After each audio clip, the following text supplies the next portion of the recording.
Ангеловски, во билтенот на МВР за жал секојдневно гледаме сообраќајни несреќи. Полицијата синоќа вршеше контроли на терен. Каков е епилогот, еве колку прекршоци и казни се евидентирани во изминато во деноноќа? Да, ние како Министерство за внатрешни работи постојано вршиме акцијски контроли за санкционирање на оние учесници во сообраќајот кои што не ги почитуваат правилата, се разбира за на тој начин да ја подигнеме безбедноста во сообраќајот. Се разбира покрај овие репресивни мерки спроведуваме и превентивни кампањи заедно со Републичкиот совет за безбедност во сообраќајот на патиштата и Факултетот за безбедност од Скопје, каде што се обидуваме на секој начин да дојдеме да допреме до свеста на граѓаните за да ги почитуваат правилата, затоа што ако сите ги почитуваме правилата, нема да имаме сообраќајни несреќи. Односно нема да имаме вакви последици како што еве спомнавте има и во текот на вчерашниот ден. Се разбира, ние постојано ги спроведуваме овие акции.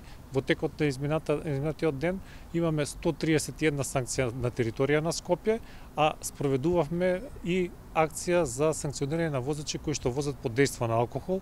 Од страна на мобилната единица при Бирото за јавна безбедност имаме 19 санкции во околината на Скопје, каде што во општина Петровец имаме затекнато возач кој што бил под дејство на алкохол и имал во организмот 3,7 промили, што е навистина неверојатно.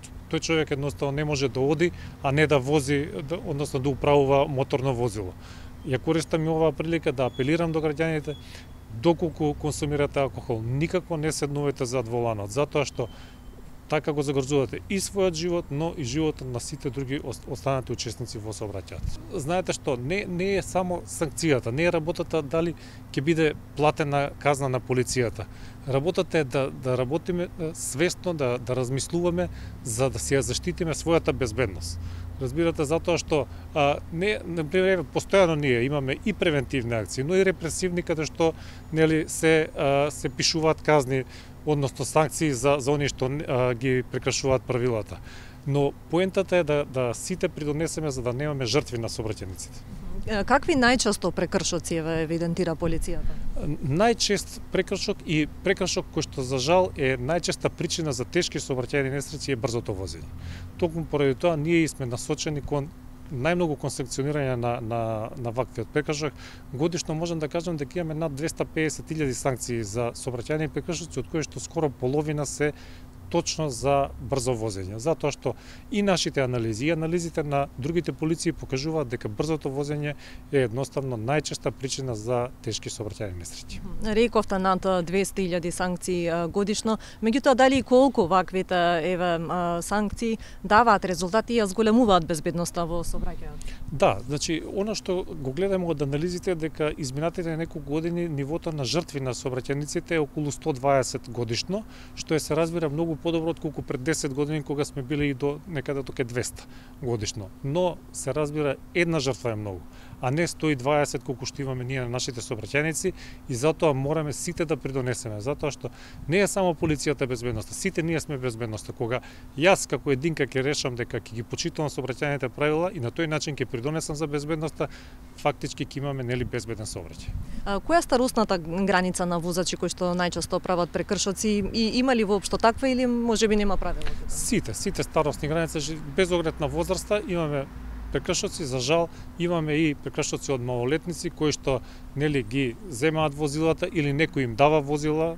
Тука зборувам за родителите кои што за жал несвесни дека со тоа го изложуваат на опасност и по неговиот живот, но и животот на другите учесници во сообраќајот, ги даваат возилата на малолетници, и затоа ние постојано и во нашите рубрики можете да видите и лица кои што управувале возило без соодветно возачка дозвола, од која што за жал најголем број се малолетници. Учесници во сообраќајот сме сите. Кои се најранливите учесници во сообраќајот?